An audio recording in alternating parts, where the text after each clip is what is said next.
The whole mission is to figure out why, for so many of us, the math just isn't mathing. Yeah. We're calling it the gym rat paradox. It's that classic, super frustrating scenario. You see someone just crushing it in the gym, HIIT workouts 5 days a week. They're tracking every single almond. And their body just isn't changing. Or, and this is the worst part, they're actually gaining belly fat. While their friend who just goes for a walk and eats pretty normally seems to be getting leaner. It makes no sense. It makes zero sense if you're only looking at calories in, calories out. Right. And that's where all this research comes in, because it shows the body is not a calculator. It's a survival machine.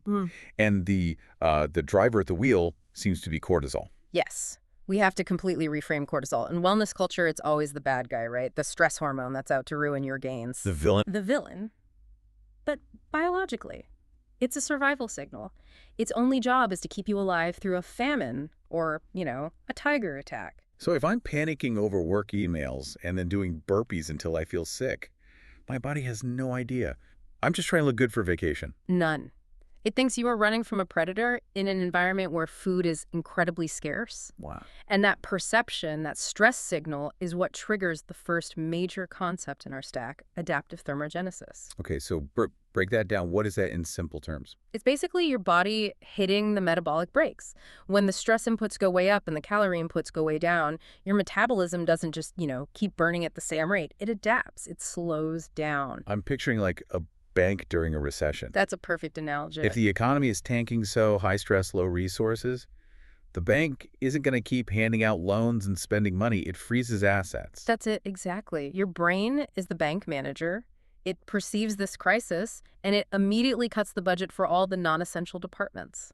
Things like hair growth, reproduction, skin cell turnover, even just keeping you warm. It dials all that back to save energy. It hoards the cash. And the cash in the human body is fat. But the data here is really specific. It's not just any fat. No, it prioritizes visceral fat. It's all about location, location, location. So the deep internal fat around the organs. Precisely. From an evolutionary standpoint, that's the safest place to keep your emergency fund.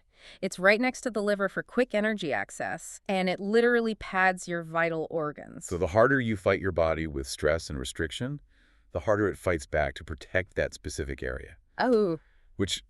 Okay, this brings us to Dr. Ponser's work.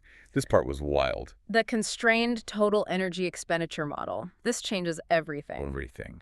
Ponser's research found that there is an upper limit, a ceiling, on how many calories a human can actually burn in a day. Wait, so you're saying if I go for a 3-hour run, my body isn't just tacking on those extra burnt calories? No.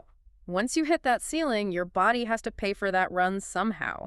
So it starts stealing energy from other systems to compensate. Stealing from where? It shuts down your immune response, it dampens your brain function, it halts muscle repair. That explains why people who overtrain always feel foggy and get sick. Yeah. You're not actually getting leaner, you're just becoming a lower functioning version of yourself to pay for the workout. And that constant energy debt keeps your nervous system on high alert, which leads straight to the third outcome, that wired but tired sleep problem. Oh, I have so been there.